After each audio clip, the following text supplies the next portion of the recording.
ಶಾಸ್ತ್ರೀಯ ಸಂಗೀತ ಮತ್ತು ಸಾಂಸ್ಕೃತಿಕ ಪರಂಪರೆಯ ರೋಮಾಂಚಕ ಆಚರಣೆಯಲ್ಲಿ ಶ್ರೀನಾರಾಯಣ ಸಂಗೀತ ಕಲಾ ಕೇಂದ್ರ ಸಹಯೋಗದೊಂದಿಗೆ ಮಂಗಳೂರಿನ ದಿ ಗೌಡ್ ಸಾರಸತ್ವ ಬ್ರಾಹ್ಮಣ ಸೇವಾ ಸಂಘವು ಅಸಾಧಾರಣ ಯುವ ಕಲಾವಿದರ ಸಭೆಯಾದ ವಸಂತ ಸಂಗೀತೋತ್ಸವವನ್ನು ಆಯೋಜಿಸಲು ಹೆಮ್ಮೆ ಪಡುತ್ತಿದೆ. ಸಂಗೀತ ಸಂಜೆ 2026ರ ಮಾರ್ಚ್ 15ರ ಭಾನುವಾರ ಸಂಜೆ 4 ಗಂಟೆಯಿಂದ ರಾತ್ರಿ 8 ಗಂಟೆಯವರೆಗೆ ಮಂಗಳೂರಿನ ಕದ್ರಿಯ ಕುದ್ಮೋಲ್ ರಂಗರಾವ್ ರಸ್ತೆಯಲ್ಲಿರುವ ಹವಾನಿಯಂತ್ರಿತ ಸುಜೀರ್ ಸಿವಿ ನಾಯಕ್ ಸಭಾಂಗಣದಲ್ಲಿ ನಡೆಯಲಿಕ್ಕಿದೆ. ವಸಂತ ಮಾಸ ವಸಂತದ ಅದ್ಭುತ ಋತುವು ತನ್ನೊಂದಿಗೆ ಪ್ರಕೃತಿ, ಭರವಸೆ ಮತ್ತು ಚೈತನ್ಯದ ರೋಮಾಂಚಕ ನವೀಕರಣವನ್ನ ತರುತ್ತದೆ. ಸಾಂಸ್ಕೃತಿಕವಾಗಿ ಈ ಋತುವನ್ನ ಜ್ಞಾನ, ಕಲಿಕೆ ಮತ್ತು ಲಲಿತ ಕಲೆಗಳ ಪೋಷಕ ದೇವತೆಯಾದ ಸರಸ್ವತಿ ದೇವಿಗೆ ಸಮರ್ಪಿತವಾದ ಶುಭ ಹಬ್ಬವಾದ ವಸಂತ ಪಂಚಮಿಯಿಂದ ಪ್ರಾರಂಭಿಸಲಾಗುತ್ತದೆ. ಅರಳ್ತಾ ಇರುವ ಸೃಜನಶೀಲತೆಯ ಈ ಸುಂದರ ಋತುವನ್ನು ಆಚರಿಸಲು ವಸಂತ ಸಂಗೀತೋತ್ಸವವನ್ನ ಶಾಸ್ತ್ರೀಯ ಮಧುರಗಳ ಮೂಲಕ ವಸಂತ ಕಾಲದ ಸಂತೋಷದಾಯಕ, ದೈವಿಕ ಮತ್ತು ಶುಭ ಸಾರವನ್ನು ಆಹ್ವಾನಿಸುವ ಸಂಗೀತ ಕೊಡುಗೆಯಾಗಿ ಸಂಗ್ರಹಿಸಲಾಗಿದೆ. ಈ ಕಾರ್ಯಕ್ರಮದ ಪ್ರಮುಖ ಅಂಶವೆಂದರೆ ವಿದುಷಿ ನಂದಿತಾ ಪೈ, ವಿಭಾ ನಾಯಕ್, ಶಾಂತೇರಿ ಕಾಮತ್ ಮತ್ತು ವಿದುಷಿ ಮೇಘಾ ಪೈ ಸೇರಿದಂತೆ ಪ್ರತಿಭಾನ್ವಿತ ಯುವ ಕಲಾವಿದರಿಂದ ಹಿಂದೂಸ್ತಾನಿ ಗಾಯನ ಸಂಗೀತ ಪ್ರದರ್ಶನಗಳು, ಸುಮಧುರ ಸಂಜೆಗೆ ಹೆಚ್ಚುವರಿಯಾಗಿ ಪಿ ಕಾರ್ತಿಕ್ ಭಟ್ ಅವರಿಂದ ಆತ್ಮವನ್ನ ಕಲಕುವ ಬಾನ್ಸೂರಿ ವಾಚನ ಇರುತ್ತದೆ.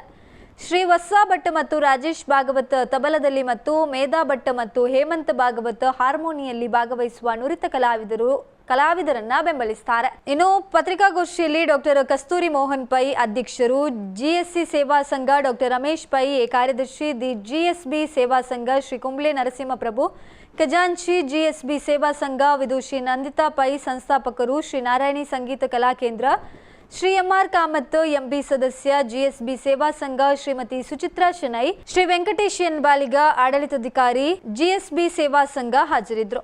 ಸ್ಕೂಲ್ ಬುಕ್ ಕಂಪನಿ ಮತ್ತು ಭಾರತ್ ಗ್ರೂಪ್ ಆಫ್ ಕಂಪನಿಗಳು ಸೇರಿದಂತೆ ಕಲೆಗಳ ಹಿತೈಷಿಗಳು ಉದಾರವಾಗಿ ಪ್ರಾಯೋಜಿಸಿದ್ದಾರೆ. ಒಂದು 4 ಪಂಕ್ತಿಯಲ್ಲಿ ನಮ್ಮ ಸಂಸ್ಥೆಯ ಬಗ್ಗೆ ನಾನು ವಿವರಣೆ ಕೊಟ್ಟಿದ್ದೇನೆ. 1939ರಲ್ಲಿ ಸಮುದಾಯದ ಪೂರ್ವಜರಿಂದ ಸ್ಥಾಪಿಸಲ್ಪಟ್ಟ ಸಂಘವು 8 ದಶಕಗಳಿಂದಲೂ ಹೆಚ್ಚು ಕಾಲ ಸಮುದಾಯದ ಸೇವೆಯ ಶ್ರೀಮಂತ ಪರಂಪರೆಯನ್ನು ಹೊಂದಿದೆ.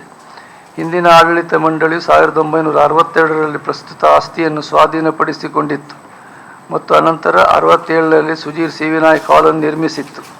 ತನ್ನ ಸ್ಥಾಪನಾ ದೃಷ್ಟಿಕೋನಕ್ಕೆ ಅನುಗುಣವಾಗಿ ಸಂಘವು ಸಮುದಾಯದ ಮತ್ತು ಸದಸ್ಯರಿಗಾಗಿ 5 ವಸತಿ ಕಟ್ಟಡಗಳನ್ನು 120 ಅಪಾರ್ಟ್ಮೆಂಟ್ಗಳನ್ನು ನಿರ್ಮಿಸಿದೆ. ಹಿಂದಿನ ದಶಕಗಳಲ್ಲಿ ಪ್ರಾರಂಭವಾದ ಉಚಿತ ವೈದ್ಯಕೀಯ ಸೇವೆ, ಶೈಕ್ಷಣಿಕ ನೆರವು, ಬ್ರಹ್ಮೋಪದೇಶ ಕಾರ್ಯಕ್ರಮಗಳು ನಡೆಸುವ ಉದಾತ್ತ ಸಂಪ್ರದಾಯವನ್ನು ಇಂದಿಗೂ ಮುಂದುವರಿಸಿದೆ. ಈ ಪ್ರತಿಭಾನ್ವಿತ ಯುವ ಕಲಾವಿದರನ್ನು ಭಾಗವಹಿಸಲು ಮತ್ತು ಪ್ರೋತ್ಸಾಹಿಸಲು ಸಂಗೀತ ಉತ್ಸಾಹಿಗಳು, ಸಮುದಾಯ ಸದಸ್ಯರು, ಪತ್ರಿಕಾ ಮಾಧ್ಯಮದವರನ್ನು ಹೃತ್ಪೂರ್ವಕವಾಗಿ ಆಹ್ವಾನಿಸಲಾಗಿದೆ. ಹೆಚ್ಚಿನ ವಿವರಗಳಿಗಾಗಿ ಮೊಬೈಲ್ ನಂಬರವನ್ನು ಕೊಟ್ಟಿದ್ದೇವೆ. ಈ ಕಾರ್ಯಕ್ರಮದ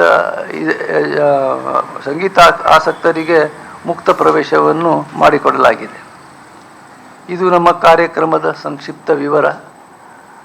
ಇದರ ಬಗ್ಗೆ ಇನ್ನು ಸಂಗೀತದ ಏನಾದರೂ ಹೇಳಲಿಕ್ಕಿದೆ ಆದರೆ ಹೇಳ್ಬೋದು.